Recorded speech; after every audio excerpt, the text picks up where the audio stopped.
सतो मा सद्गमया तमसो मा ज्योतिर्गमया मृत्युर्मामृतंगमया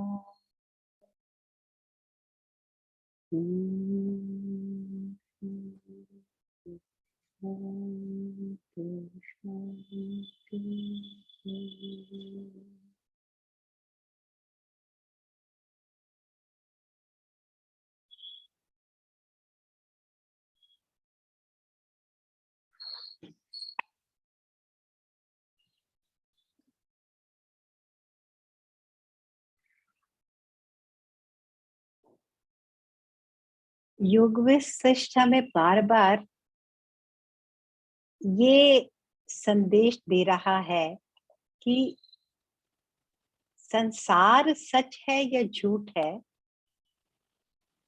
एक पल के लिए इस विश्लेषण को छोड़ भी दिया जाए तो हमारे लिए आवश्यक क्या है कि हम इससे प्रभावित ना हो।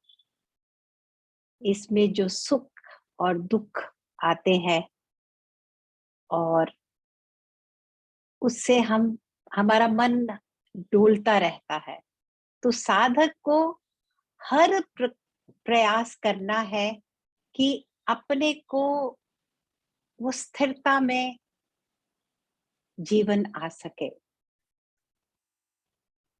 तो राजा जनक ने गहरे विचार के साथ, दृढ़ संकल्प के साथ अपने अंदर वो विवेक जागृत किया है। आत्मज्ञान की रोशनी से पूरा जीवन उनका अब प्रकाशित है और अपने राजपाट को उन्होंने संभाला है। तो वशिष्ठ जी कहते हैं कि इसके बाद कभी भी राज करते हुए, सब कार्य करते हुए किसी भी परिस्थिति ने उनको कभी अपने समाधान वाले दृढ़ आसन से नहीं हिलाया। हर समय वो कर्म करते थे, बहुत व्यस्त थे, लेकिन कोई भी कर्म उनसे नहीं हुआ। कर्मों से परे चले गए, सब कुछ करते हुए कर्म योगी बन गए। ना उन्हें आने वाले कल की कोई विचार थी, चिंता थी, ना ही जो बीत गया उसमें उनका मन जाता था। दरअसल कोई विचार ही नहीं थे, निर्विचार था मन, क्योंकि ना कुछ पाने की इच्छा रह गई थी और ना ही त्यागने की।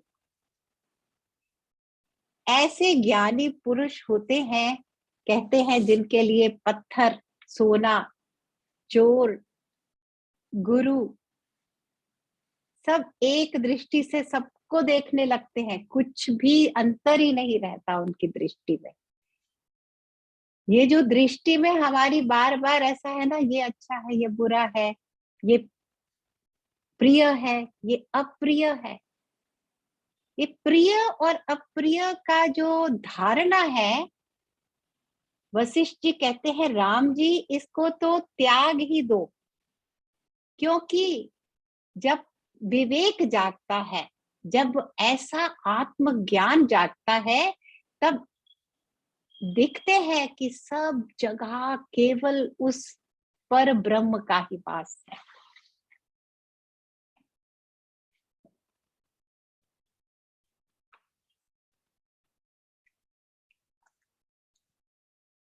ये जो विवेक जिसकी हम बार बार बात करते हैं, हर ग्रंथ इसकी चर्चा करता है।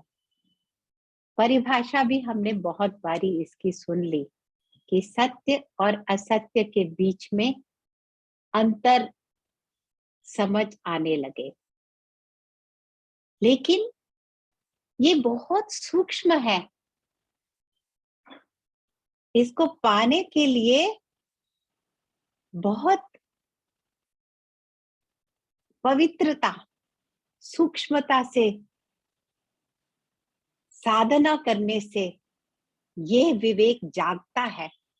ये किताबें पढ़ के नहीं आता, ज्ञान को एकत्रित करके ये नहीं जागता।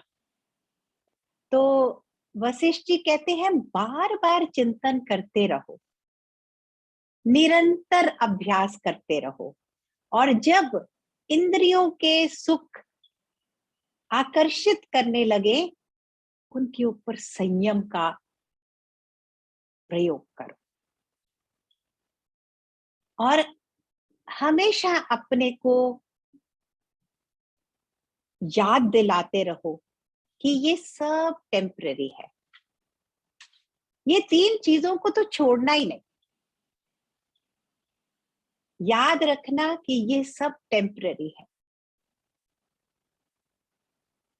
इसी से क्या है, संयम करना, ये याद रखना और निरंतर विचार करते रहना, मैं कौन हूं, मेरे जीवन का लक्ष्य क्या है, मुझे जीवन से मैं यहाँ क्यों आया हूं, क्या करना चाहिए अब मुझे। जब ऐसे धीरज से इस भूमि में इस तरह की जो साधना करता है, वो निवृत्त हो जाता है, उसके अंदर राग द्वेष समाप्त हो जाते हैं। जब राग द्वेष समाप्त होते हैं ना, तब ही विकास होता है विवेक का। हम कहें हमारे अंदर विवेक है, लेकिन अभी कुछ चीजों के प्रति राग पाले हैं, कुछ चीजों के प्रति द्वेष भी पाले हैं, एक पॉकेट में छुपा के उनको रखा हुआ है साथ में। ऐसा हो नहीं पाता। तो कहते हैं राग तो छूट जाते हैं, फिर भी द्वेष नहीं छूटते, क्योंकि हम लोग सत्संग में रहते हैं, साधना करते हैं, प्रयास करते हैं ना, तो राग तो समझ आ जाते हैं, उन पे थोड़ा कंट्रोल भी हो जाता है, लेकिन द्वेष और भी गहरे हैं हमारे मन में। मन की गहराइयों में ये इम्प्रेशंस, ये हैबिट्स हैं। इसको ऐसे ही समझना है कि हमने ऐसी हैबिट्स पाली हुई हैं, पुरानी हैबिट्स हैं, तो इन हैबिट्स को भी तोड़ना है। जैसे गुरुजी कहते हैं ना, हमने हैबिट छोड़ दी खुश रहने की, शांत रहने की, तो ये हैबिट को वापस कल्टीवेट करना।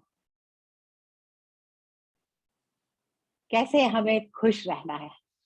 तो अब राजा जनक हमेशा मन कहाँ था, वर्तमान में था। तो जो भी राजा जनक ने पाया, वशिष्ठ जी कहते हैं अपने प्रयास से पाया। हाँ, ये जरूर हुआ, कहानी से पहले बताते हैं ना वशिष्ठ जी की अकस्मात भी कई बार होता है। अकस्मात कर होने के लिए भी भूमि तैयार होती है, तो वो अकस्मात घटता है।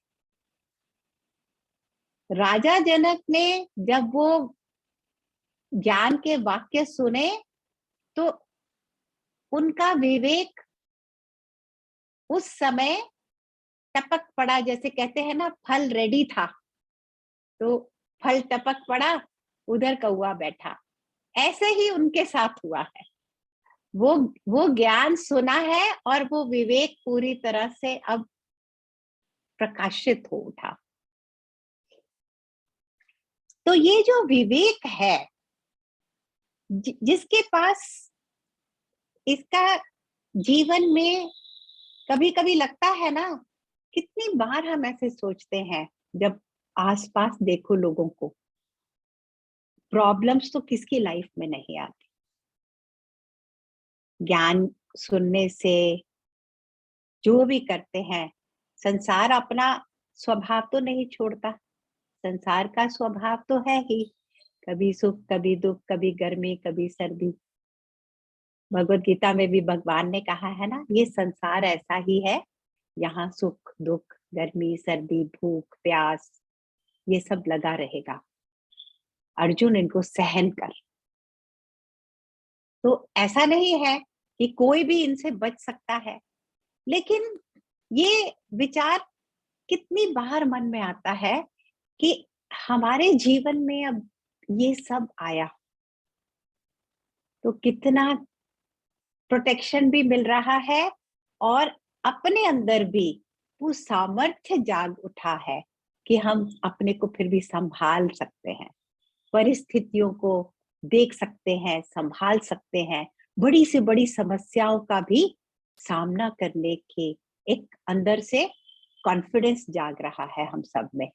लेकिन जिनके जीवन में ये जरा सी भी, ये क्या कहते हैं, कोशेंट, स्पिरिचुअल कोशेंट, आध्यात्मिक पोषण हुआ ही नहीं जिनके जीवन में अभी, उनके साथ क्या है, उनका जीवन कैसा है, वो कितने बेबस हैं। कोई अंतर नहीं है फिर पशु में और मनुष्य में। जैसे पशु बेबस होता है, बेबस हो जाता है, जो भी उसके पास होता है दुख, उसको वो भोगता है, उसके पास कोई उपाय नहीं होता अपने दुख को दूर करने का। लेकिन विवेक वो अस्त्र है जो हमारे को दुखों को काटने की, हमारे पास एक तलवार है, दुखों से बचने की हमारे लिए एक कवच है हमारा विवेक। तो जिस रास्ते पे चल के विवेक पाएंगे, जिस रास्ते पे चलते हुए विवेक में रह सकते हैं, उस रास्ते को छोड़ना नहीं।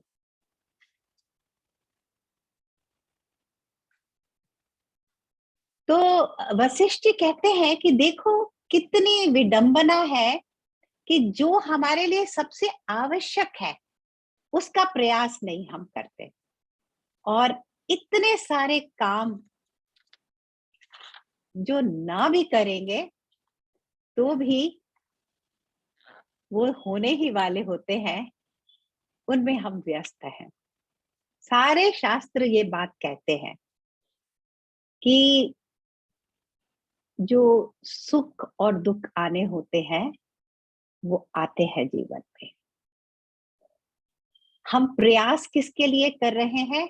जो पहले से हमारे को दे दिया गया है। जिस दिन हम पैदा हुए थे ना, तय हो गया था सब कुछ, कैसा जीवन होना है, कैसा फैमिली मिलनी है, कितनी वेल्थ मिलनी है, ये सब तय हो गया था। जिस वेल्थ के पीछे भाग रहे हैं ना, हाँप हाँप के भाग रहे हैं, उसमें से जितना लिखा के लाए हैं ना, एक पैसा ना अधिक ना कम होगा ही नहीं, लेकिन हम सारा प्रयास वहां डाल रहे हैं। और विवेक वैराग्य पाने के लिए वो हमारे ऊपर छोड़ा है कि इस लाइफ टाइम में कितना करेंगे, फिर नेक्स्ट में क्या करने की प्लानिंग बनाई है। कहते हैं ना Guruji, contentment, dispassion, when do you want to be in contentment. क्या सोचा है अपने बारे में, कब करना है ये सब। इसको तो हम लंबी डेट देते हैं, हाँ अभी नहीं, अभी ये अभी वो है, और जो बाकी काम है दुनिया के, हम चाहते हैं वो आज होने के बजाय जो बीत गया कल तब होने चाहिए।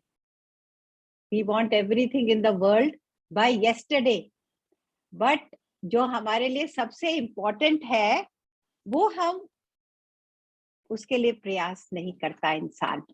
ये कितनी मूर्खता है, सबसे बड़ी बीमारी मूर्खता की बीमारी है। बाकी बीमारियों का इलाज आसान है, मूर्खता का इलाज बहुत कठिन है। मूर्खता का वशिष्ठ जी भी कहते हैं ये मेरा ज्ञान मूढ़ व्यक्तियों के लिए नहीं है भैया, ये परम ज्ञान है। अगर तुमको ये सब सुन के वापस वही सब करना है, वापस अपने जोड़ तोड़ में लगे रहना है, तो ये ज्ञान मेरा ज्ञान उन लोगों के लिए नहीं है। उनके लिए मेरे पास भी इलाज नहीं है मूर्खता का। तो उसकी हमें अपने आप जिम्मेवारी उठानी है। टपकता है अनुग्रह, जैसे राजा जनक के पास टपकता है, हमारे पास भी टपकता है। हमें भी कोई ना कोई रोज आकर ज्ञान की बात कहता है, हमारे आसपास होता है, घटता है। अगर हम चाहें तो हम उसमें से मैसेज ले सकते हैं, अपनी लर्निंग ले सकते हैं। एक एक पल में मिल रही लर्निंग, बच्चे भी दे देते हैं। कोई भी आपके पास आके आपको वो मैसेज दे जाता है। हमें लेना अगर हो तो ज्ञान की कमी नहीं।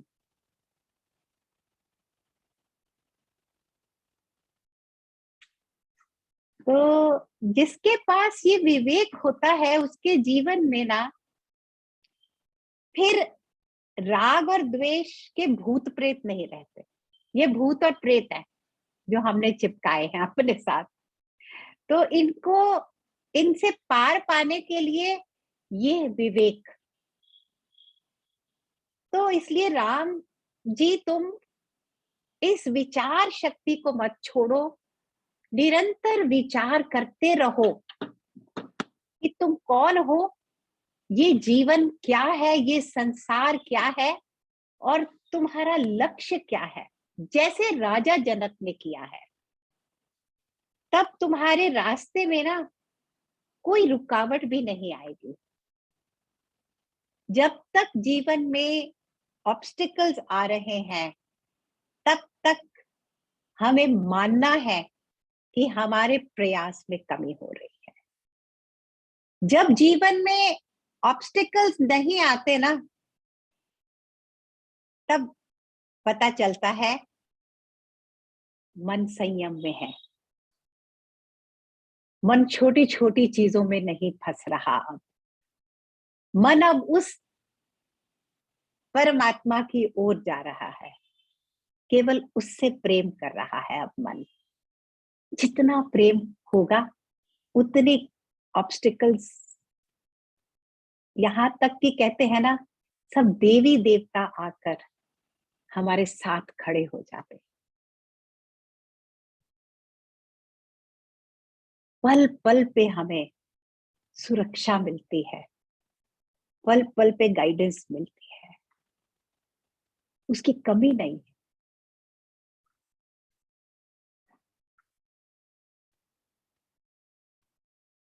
अब ये विचार करना छोड़ दो, मैं ये हूं। हमारे पास एक प्रोसेस है ना हैप्पीनेस कोर्स में, हु आर यू, एक दूसरे से पूछते हैं ना, who are you, who are you, who are you. इसीलिए कहीं जागने के लिए कि अपने लिए ये कुछ प्रैक्टिसेस जैसे कर सकते हैं, सिंपल सी प्रैक्टिसेस। अपनी आइडेंटिफिकेशन, ये जो लिमिटेड आइडेंटिफिकेशन जिसके साथ हम माइंडलेसली जैसे कहते हैं ना, बिना सोचे समझे हमने बहुत सारे अपने को लेबल लगाए हुए हैं और उन लेबल से हम जुड़े हुए हैं। तो वशिष्ठ जी कहते हैं तुम राम जी आज से ही अपने बारे में ये विचार ही छोड़ दो, मैं ये हूं, मैं वो हूं, मैं राजकुमार हूं, ये मेरे पिता हैं, ये मेरे माता हैं। ये लिमिटेड आइडेंटिटी है। इस लिमिटेड आइडेंटिटी से तुम विवेक को नहीं पा सकते। और ये जो झूठा है, झूठा इसलिए है ये आइडेंटिफिकेशन, क्योंकि ये आज ये आइडेंटिफिकेशन है, कल नहीं ये आइडेंटिफिकेशन काम आने वाला। कल वही कहीं जाएंगे तो हम अपना अगर वही आधार कार्ड निकालेंगे, क्रेडिट कार्ड निकालेंगे ना, कोई नहीं इसको पहचानेगा।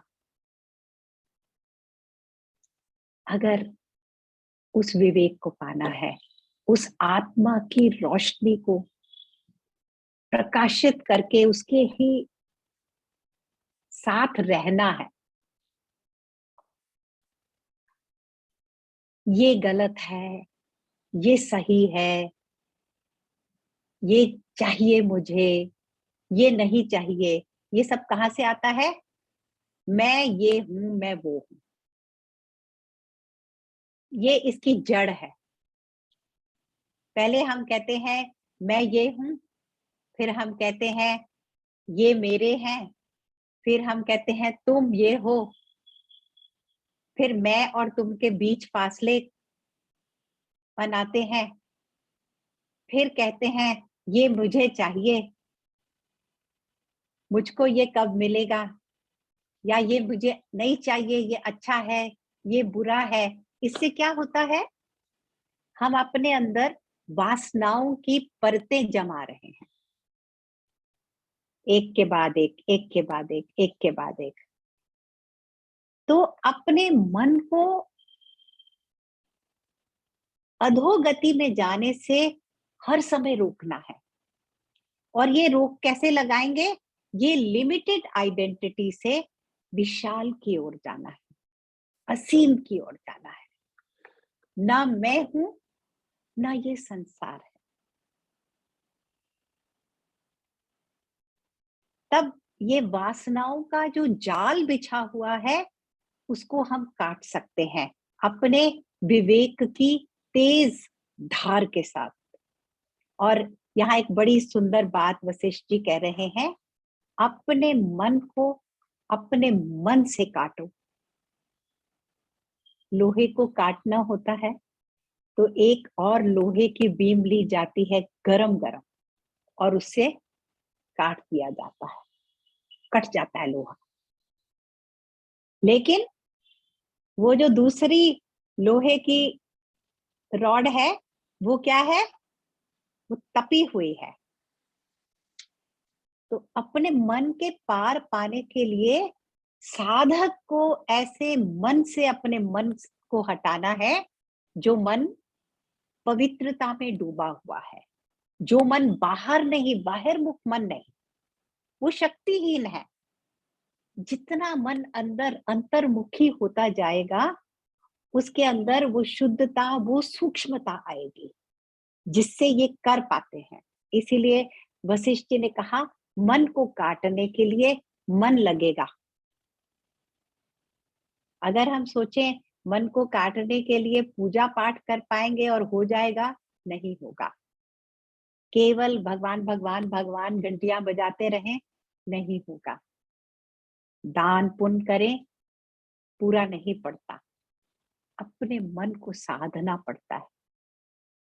वो फिर जो ये मन है जिसमें वासनाएं छुपी हुई है, आदतें छुपी हुई है, वो जो स्थूल मन है हमारा, जो बहुत गहराई में जाकर छिपा हुआ है हमारे अंतःकरण के अंदर, उसको काटने के लिए अब साधना करके अपने इस सूक्ष्म मन से तुम, वो मन कैसा है, वो केवल विवेक है, वो केवल ज्ञान है, हमारे ही मन का पाठ है, पर अब वो ज्ञान की रोशनी में है। जैसे जहां रोशनी आ जाती है जिस कमरे में, वहां अंधेरा तो नहीं रहता। हम कहते हैं यहाँ बहुत अंधेरा है, बहुत अंधेरा है, लेकिन अगर रोशनी नहीं लाएंगे तो अंधेरा कैसे दूर होगा। तो रोशनी लानी होगी, और ये रोशनी है हमारा अपना विवेक। हमारे जीवन को संभालने के लिए हमें अपने विवेक से सहारा लेना होगा।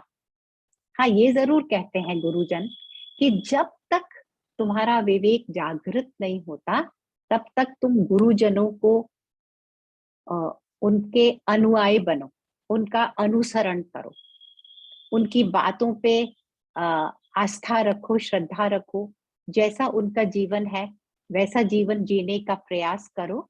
लेकिन अंत अंत क्या कहते हैं, लक्ष्य हमारा वही है जब हम अपने से अपने को ठीक करेंगे। और ये प्रयास राजा जनक की कहानी में से हमें ये संदेश दिया जा रहा है।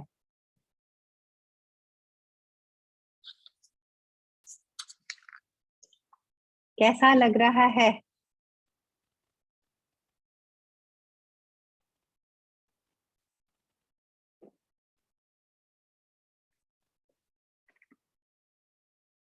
ये जो हमारा मन है, कहते हैं ना, इसका आधार तो वही ब्रह्म चेतना है, वही चेतना जो हर जगह व्याप्त है। तो जिस पल हम मन से परे चले जाते हैं, मन क्या है, वो सीमित आइडेंटिटी, जिससे बार बार वशिष्ठ जी कह रहे हैं सीमित आइडेंटिटी से बाहर निकलो। सीमित आइडेंटिटी के कारण ये विचार, ये विचारधाराएं, ये आदतें, ये बाहर जाता हुआ मन है। जैसे ही हम इस सीमित आइडेंटिटी से बाहर आते हैं, तो हम बाकी जो बचता है वो केवल वो परम चैतन्य, वो सुप्रीम इंटेलिजेंस है। तो सुप्रीम इंटेलिजेंस को पाना इतना आसान है, जैसे कि आपके हाथ में एक फूल है और उसको आप क्रश करना चाहो, जितना एफर्ट उसके लिए चाहिए उससे भी कम एफर्ट चाहिए। केवल हमें बस अपने सीमित व्यक्तित्व से बाहर आना है, उसमें मोह नहीं डालना। उससे मोह डाल के कुछ नहीं मिलता। हम जब उससे मोह डालते हैं तो क्या है, अपने रिश्ते नातेदार, इनसे मोह पैदा होता है। सबसे ज्यादा भय जीवन में, सबसे ज्यादा चिंताएं जीवन की, सबसे ज्यादा लोभ, क्रोध, ये क्यों आता है? हमारी ये जो आसक्तियां पैदा हो गई हैं, अटैचमेंट्स पैदा हो गई हैं अपनों को लेकर। किसके बारे में कहानी आती है ना कि वो पहले जीवन में वाल्मीकि जी, जिन्होंने योग वशिष्ठ लिखा है, कैसे कहां से कहां उनका जीवन बदला। और जब हम लोग कई बार ऐसे कर्म करते हैं अपने लिए, ये साधना नहीं करते, हम अपने को क्या एक्सक्यूज देते हैं, अभी हम परिवार के लिए बहुत काम कर रहे हैं, अभी हम अपने परिवारजनों के लिए, अपने परिजनों के लिए पूरी तरह से उनकी सेवा में लगे हुए हैं। लेकिन जब हम अच्छे कर्म करते हैं तो जो उन्हें मिलता है वो हम दुनिया के कोई भी काम करते हुए उन्हें नहीं दे पाते। ना अपना भला कर पाते हैं, ना ही किसी और का भला कर पाते हैं। लेकिन ये देखने के लिए ना थोड़ा सा पहले डिसिप्लिन में रहना बहुत जरूरी है, फिर दिखाई देता है, ये सच दिखाई देता है। और पिछली बार क्या कहा है वशिष्ठ जी ने, तुम ज्ञानी हो, बस अब ज्ञानी की तरह जीना शुरू करो। इतना ज्ञान जितना हमने ये 13-14 दिन में सुन लिया है ना, ये कम नहीं है। जीवन में उतारना बहुत जरूरी है।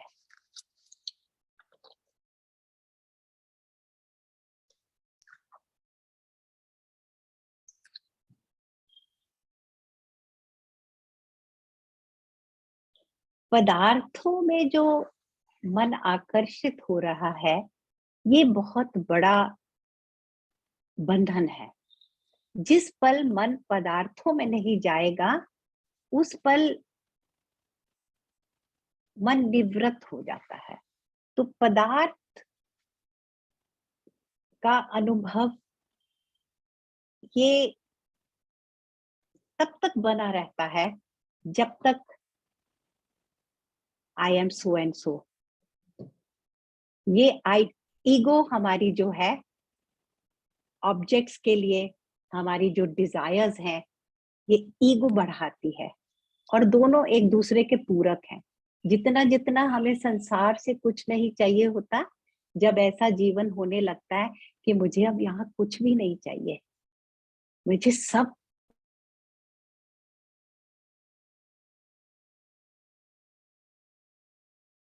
है, तो वो ईगो को गला देती है। दीदी बीच में आपकी आवाज कट गई थी, आई हुई थी।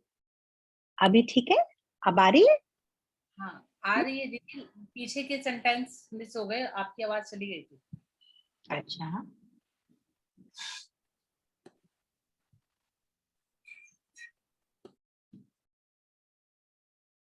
तो कहते जब तक मनुष्य का मन पदार्थों में पड़ा हुआ है कि संसार में ये है, संसार में वो पाना है, ये चाहिए, तब तक वो आपके मन को शुद्ध नहीं होने देगा और आपके अहम भाव को गलने नहीं देगा। तो ये एक दूसरे को बढ़ाते जाते हैं, पदार्थों का प्रेम, आसक्ति और अहम भाव। तो कहते हैं कि आप प्रलय की अग्नि को तो बुझा सकोगे, काबू में ला सकोगे, लेकिन ये जो इच्छाओं की जो अग्नि है जलती, इतना वेग है इच्छाओं का, इन पे काबू पाना बहुत मुश्किल है। तो इनके ऊपर काबू पाने के लिए जितने भी दुख, वशिष्ठ जी कहते हैं, जीवन में जितने भी परेशानियां हैं, जितने भी हमारे जीवन में समस्याएं पैदा होती हैं, ये इन लालसाओं और इच्छाओं के बीज हमने बोए हैं, जो समस्या और प्रॉब्लम्स और दुख और तकलीफ बन के हमारे सामने आते हैं। तो जो इंसान इन लालसाओं में फंसा हुआ है, इनकी गिरफ्त में है, वो बीमार है, वो उसके ऊपर दया करनी चाहिए, उसकी हेल्प करनी चाहिए। सबसे पहले अपनी हेल्प करेंगे ना, लेकिन याद रखनी है बात, सबसे पहले अपनी हेल्प करनी है। तो विवेक का सहारा लेकर हम इन लालसाओं से निवृत्त हो सकते हैं। ये जो लालसाएं हैं हमारे अहम को बढ़ाती हैं, और जब तक विवेक से अहम से नहीं दूर जाते, विवेक के द्वारा अहम से दूर जाना है। और जब अहम से दूर जा पाते हैं, तभी इन लालसाओं के कठोर बंधन से बाहर निकल पाते हैं। और इसीलिए अंत में राम जी को कहते हैं, तुम सारी इच्छाएं छोड़ दो, सब चीजों की लालसाएं छोड़ दो, क्योंकि इनसे क्या होता है, हम अपने अंदर धारणाओं के जाले बना लेते हैं, वेब जैसे मस्की क्या बोलते हैं ना, मकड़ी के जाले, तरह तरह के विचारधाराओं के, कि ये बहुत अच्छा होता है, ये इस ऐसा तो बहुत भयानक है, ये बहुत अनफॉर्चुनेट है, ये बहुत इनऑस्पिशियस है, ये दिन ऑस्पिशियस है, ये इनऑस्पिशियस है, ऐसे हो गया तो ये होगा, बिल्ली काट गई रास्ता तो बहुत इनऑस्पिशियस है। ये सब हमने मकड़ी के जालों की तरह अपने मन को हमने दबा दिया है इन इस सब अज्ञान और अंधविश्वास में, क्योंकि हमने चीजों की लालसा नहीं छोड़ पाते। तो भगवान राम जी को कहते हैं उनके गुरु, कि तुम ऑब्जेक्ट्स की डिजायर छोड़ दो, इनको छोड़ते ही तुम्हारे मन खाली होने लगेगा, कोई धारणाएं नहीं रहेंगी, मन निर्विचार हो जाएगा। तो भगवान पूछते हैं कि लेकिन मैं अपने अहम भाव को अगर छोड़ देता हूं, तो क्या मुझे अपने शरीर को भी छोड़ना होगा? क्योंकि ये शरीर के साथ ही तो हम अपने को पूरी तरह से ऐसे आइडेंटिफाई कर रहे हैं।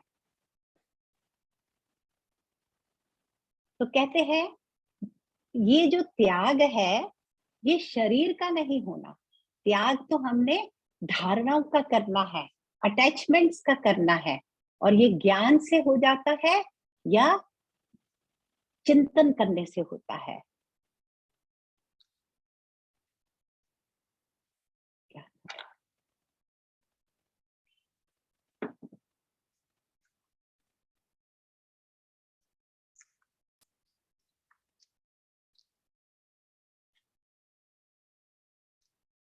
जब तक दृष्टि विशाल नहीं होगी, जीवन में हम सब कुछ पा लिया हमने, लेकिन अगर दृष्टि सीमित रखेंगे तो अब इससे आगे नहीं बढ़ सकते।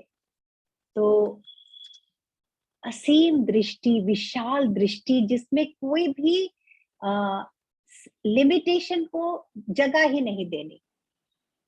क्या लिमिटेशन है हमारे अंदर? क्या क्या लिमिटेशंस हैं? I am so and so, I want this, I don't want this, ये मेरे को अब त्यागना है, ये इसके लिए मुझे प्रयास करना है। यहां तक वशिष्ठ जी कहते हैं कोई बंधन नहीं, कोई मुक्ति नहीं, बंधन है ही नहीं, तुम हो ही नहीं। तुम्हारा और इस संसार का बहुत अजीब संबंध है, ना ये संसार है ना तुम हो। कितना एक ना होते हुए जो चीज है, जो ना होते हुए हमें दुख दे रही है, उसको संभालना कितना कठिन हो सकता है, ये भी हम समझ सकते हैं। कोई चीज जो हमारे सामने है, उसको पकड़ के ठीक करना, संभालना, फिर भी हमारे को लगेगा कि हम कर पाएंगे। जो हमारा शत्रु हमें दिखाई नहीं दे रहा, एक शत्रु तो हमारे अपने अंदर हमने बिठाया हुआ है, मैं ये हूं, और दूसरा ये शत्रु, ये सारा संसार, इसमें ये ऐसा है, ये वैसा है, ये मुझे कब मिलेगा, ये मुझे नहीं मिला। तो ये जो मैं कौन हूँ, मैं ये हूँ, मेरा ये नाम है, मैं यहाँ रहता हूँ, मैं ये करता हूँ, इसको कैसे इससे दूर जाना है? तो वशिष्ठ जी कहते हैं, तुम विशाल दृष्टि बनाओ, जो दृष्टि तीनों कालों में जा सके। तुम्हें क्या समझ आएगा कि आज तुम इस जीवन में, तुम्हारा ये नाम है, तुम्हारा ये परिवार है, लेकिन पुराने जन्म में तुम्हारा कोई और नाम था। शायद तुम्हारा लिंग भी अलग था, शायद तुम मनुष्य भी नहीं थे, तुम्हारे प्रियजन कोई और ही थे, उनसे तुम्हारा मिलना हुआ था, तुमने उनके साथ जीवन के ऐसे अटैचमेंट्स बनाई थी, ड्रीम्स लिए थे उनके साथ, एम्बिशंस रखी थी, गोल्स रखे थे। अब वो लोग कहाँ हैं, अब वो तुम कहाँ हो? तो ये दृष्टि, असीमता में जीवन जीना। और इसको लेकर एक बड़ी सुंदर और कहानी बताते हैं वशिष्ठ जी, कि कैसे हम जब ये सोचने से ही, केवल सोचने से ही, कि इस जीवन में तो हम ये हैं, इस जीवन में तो ये मेरे पति हैं, ये मेरी माता है, ये मेरे बेटे हैं, और हमें इनसे कितना अटैचमेंट है, और ये अटैचमेंट हमें क्या क्या दे रही है, सुख भी देती है और दुख भी देती है। हमारे बंधन भी हैं इन्हीं अटैचमेंट से। लेकिन जब ये याद करेंगे ना कि पिछली लाइफ में, तो फिर वो कहाँ गए? तो उस विशाल दृष्टि से मन खाली होने लगता है। अभी अगर टाइम है तो देख सकते हैं, नहीं अभी टाइम इतना नहीं बचा हमारे पास। कल देखेंगे पुण्य और पावन की कथा, बड़ी सुंदर छोटी सी स्टोरी है, वशिष्ठ जी ने सुनाई। और ये जनक जी की कहानी, एक्चुअली क्या होता है ना, बातें वही हैं, बार बार अलग अलग तरीके से बार बार बताई जा रही हैं। स्टोरीज में हमें कई बार लगता है कि, क्योंकि हमारे शत्रु भी तो वही है ना, 5-6, उन्हीं को लेके बातें बताई हैं, उन्हीं में से निकलना है। पर बार बार बार बार बार बार जब सुनते हैं ना कहानियां, तो कभी कोई कहानी का कोई सूत्रा याद आ जाता है, और वो हेल्प करता है किसी सिचुएशन में। तो इसीलिए गुरुजी कहते हैं ना, चुपचाप ऐसे खाली, जैसे मंदिर में जाते हैं ना, झोली ऐसे करते हैं, बस प्रसाद ले लेते हैं। तो ऐसे ही ये ज्ञान को सुनते जाना है, सुनते जाना है, तो कहीं ना कहीं ये गहरे स्तर पर हमारा साथी बन जाता है, हमारा मित्र बन जाता है।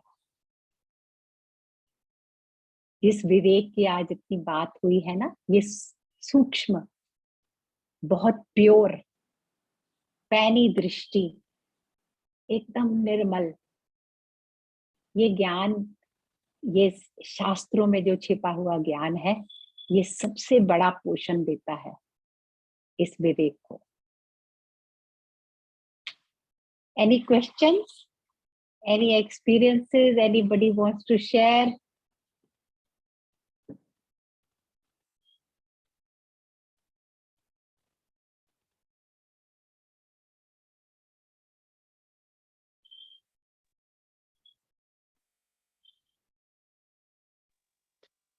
जय गुरुदेव।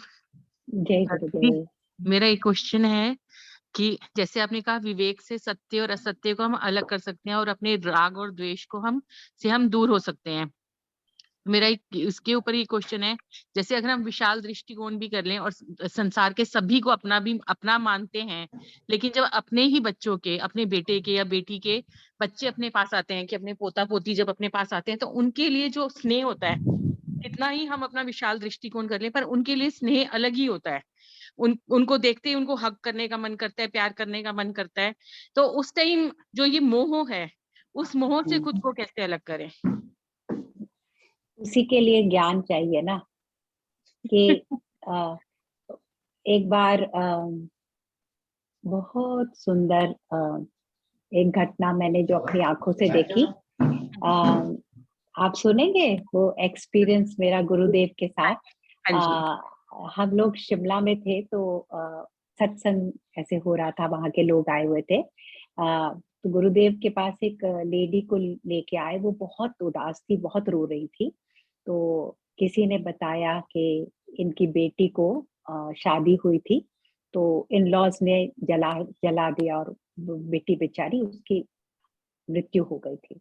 तो आप सोचिए, कोई इससे बड़ा दुख हो सकता है जीवन में? तो वो बहुत दुखी थी, गुरुदेव के पास आई, तो गुरुदेव ने उन्हें कहा, तुम अभी यहाँ जितने लोग बैठे हैं, 40-50 लोग बैठे हुए थे, जाओ एक एक के पास जाओ और सबकी आंखों के अंदर देखो। बस ये करने को उसको कहा। तो हम सब लोग वहां बैठे हुए थे। तो वो औरत, उसके अंदर इतनी शक्ति भी गुरुजी ने ही दे दी होगी, क्योंकि वो बहुत दुखी थी। तो उन्होंने आकर हम सबकी आंखों में देखा, सबकी आंखों में देखा, और उसके बाद वो इतनी शांत हो गई। उसी पल कुछ बदल गया, कुछ घट गया। वो अपने सीमित दुख से बाहर आ पाई। तो ये ज्ञान का प्रकाश, कि सब जगह वो आत्मा है, एक में सबको देखना, सब में एक को देखना, ये जीवन में उतरने लगता है। इसीलिए तो गुरु की आवश्यकता होती है। गुरु बिना ज्ञान नहीं, उनके सानिध्य, उनके अनुग्रह से ये पॉसिबल है कि हम सीमित से असीम को पा सकते हैं।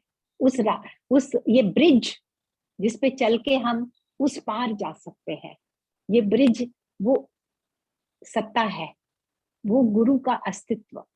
मैंने अपने सामने ये अनुभव शेयर किया जो आपसे। उन्होंने कहा बस सबकी आंखों में जाके देख लो एक बार। और साइलेंट मैसेज उस लेडी को मिला। हमें लगता है ना, दुख का कारण ही ये है कि केवल हमारे साथ ये होगा। हम अपने को जब औरों से अलग पाते हैं, औरों से अलग अकेले पाते हैं, तो दुख बढ़ता है। इसीलिए कहते हैं ना कि बांटने से दुख कम होता है और खुशी बढ़ती है। तो ये बांटना ही है भजन, इसीलिए कहते हैं शेयरिंग ऑफ द ट्रुथ। एक दूसरे के साथ बैठकर जब ये शेयरिंग होती है ना, तो हम इसीलिए बहुत आवश्यक है ना। नहीं तो क्या जरूरत है हम ये सोचें कि संसार कैसा है, हम कैसे हैं। जब ये दुख आते हैं ना, तब ये दुखों में सहारा कौन देगा? कौन हमें इन दुखों से बाहर निकाल पाएगा? केवल ये ज्ञान, केवल ये हमारा असीम सच। हमारी इस लिमिटेड आइडेंटिटी से जब हम बाहर देखते हैं, उस अपने विशाल अस्तित्व को देखते हैं, तो ये जो टेम्पररी लाइफ में, लिमिटेड लाइफ और लिमिटेड आइडेंटिटी में जो हमने ये सुख और दुख इकट्ठा किए हैं, जो हमें कभी भी विश्राम और शांति नहीं देते, उनसे बाहर निकलने के लिए ये सब होता है, ये सब करना है, आजन्म करना है। क्योंकि दुख भी बहुत बड़ा है, भय भी बहुत बड़ा है। कौन ऐसा है जिसके ऊपर मृत्यु नहीं नाचती? मृत्यु की तलवार किसके ऊपर नहीं? चाहे वो डॉक्टर है, गुरुजी कहते हैं ना, चाहे वो पेशेंट है, डॉक्टर है, टीचर है, ज्ञानी है, जो भी आया है, तो हम सब यहाँ पर थोड़े दिन के लिए आते हैं, लेकिन अटैचमेंट्स बहुत बड़ी हो जाती हैं हमारी। यही हमारे दुख का कारण है। तो उन बड़ी अटैचमेंट्स को, उनसे दूर जाने के लिए हमें ये गहरे संकल्प और तीव्र साधना करनी चाहिए पड़ती है। नहीं तो हमारे और पशुओं के बीच में कोई अंतर नहीं, हम भी उतने ही बेबस हैं। जब तक जीवन में ज्ञान नहीं, तब तक हम बेबस हो जाते हैं, हम नहीं संभाल पाते इस संसार को। इसीलिए कहते हैं ना, अनंत संसार समुद्र तार, नौकायिताभ्याम गुरु भक्ति दाभ्याम। ये अनंत है संसार, आज कुछ है, कल कुछ है, ये अंत ही नहीं है इनका, प्रॉब्लम्स का, है ना। जब से हमने होश संभाला है, अगर वर्ल्डली लाइफ को देखें तो एक दिन भी ऐसा नहीं होगा कि बिल्कुल निश्चिंत होकर चादर ओढ़कर कोई खाली हो जाए। ये खाली नहीं होने देता ये संसार। जय और गुरुदेव जब माता जी। तक जब तक खाली नहीं होंगे ना, तब तक वो भर नहीं सकते दूसरा।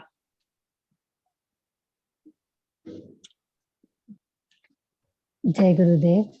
जय गुरुदेव। हाँ जी। ममता जी, ऐसा है कि मतलब these days I am going through a phase जहाँ पर मुझे लग रहा है कि this is not good for me। मतलब वही जो आपने बताया आज के सेशन में, मुझे लगा today's session was for me।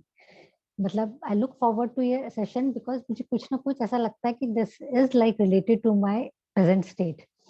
तो जैसे कि ये जो भी हो रहा है, ये this incident, this circumstances are not good for me, this will be good for me, ऐसा हम सोचते हैं, हम परिकल्पना करते हैं। तो ये आपने कहा कि उसको छोड़ देना है। अपने आप को कितने मैसेजेस, कितनी नॉलेज के साथ अटैच करते हैं कि भाई ये टेम्परेरी वर्ल्ड है, ये भी खत्म हो जाएगा, जैसे इतने साल गए। मगर बार बार इतनी बार बोलने के बाद भी ऐसा लगता है कि कुछ असर नहीं हो रहा। फिर दोबारा थोड़ी देर बाद फिर वो अटैक करता है, फिर अपने आप को नलीफाई करना पड़ता है, फिर अटैक करता है। मतलब इट्स नॉट दैट इजी जितना हम सोचते हैं ना कि भाई यहाँ छोड़ दो, हो जाएगा। फिर वो थोड़ी देर बाद कब कहाँ से आ जाती है वो थॉट पता नहीं चलता। So but thank you so much. मैंने पहले भी आपका योग विशेष सुना हुआ है, that prompted me to buy books. लेकिन वो बुक्स पढ़ने पे ना मुझे कुछ समझ नहीं आ रहा था, टू बी ऑनेस्ट। फिर जब फिर से ये सेशन स्टार्ट हुआ तो it was a big relief for me कि अब समझ आएगा। बिकॉज जय गुरुदेव दीदी। जय गुरुदेव दीदी। गुरुदेव। जय हाँ, गुरुदेव।